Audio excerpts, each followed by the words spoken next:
কবর। মাইয়াতকে দাফন করে আত্মীয় স্বজনেরা সবাই চলে গেছে। চারপাশে নীরবতা, শুধু কবরের ভেতরের জগৎ। ঠিক তখনই আল্লাহর হুকুমে দুজন ফেরেশতা কবরের ভেতরে প্রবেশ করলেন।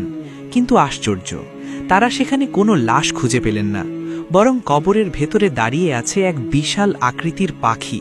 পাখিটির ডানা এত বড়, এত প্রশস্ত, যেন পুরো কবর ঢেকে রেখেছে।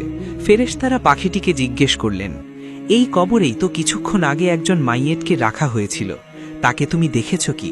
পাখিটি শান্ত কণ্ঠে উত্তর দিল, হ্যাঁ, আমি তাকে দেখেছি। সে এখন আমার ডানার নিচে আরামে ঘুমাচ্ছে। ফেরেশতারা বললেন, তাকে আমাদের কাছে বের করে দাও। আমাদের তার কাছে 3টি প্রশ্ন করতে হবে। সঠিক উত্তর দিতে পারলেই সে আবার তোমার ডানার নিচে থাকতে পারবে। তখন সেই বিশাল পাখিটি বলল, এখানে আর চেঁচামেচি করবেন না, সে খুব ক্লান্ত। পাখিটি আরও বলল, এই মানুষটি দুনিয়াতে সকাল, বিকাল আর রাত সব সময় আল্লাহর ইবাদতে মশগুল ছিল।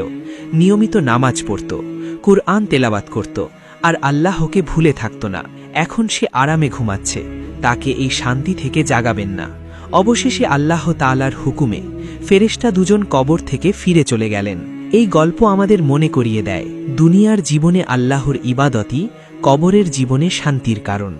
আপনিও যদি চান কবর হোক শান্তির জায়গা, তাহলে আজ থেকেই আল্লাহর পথে ফিরে আসুন।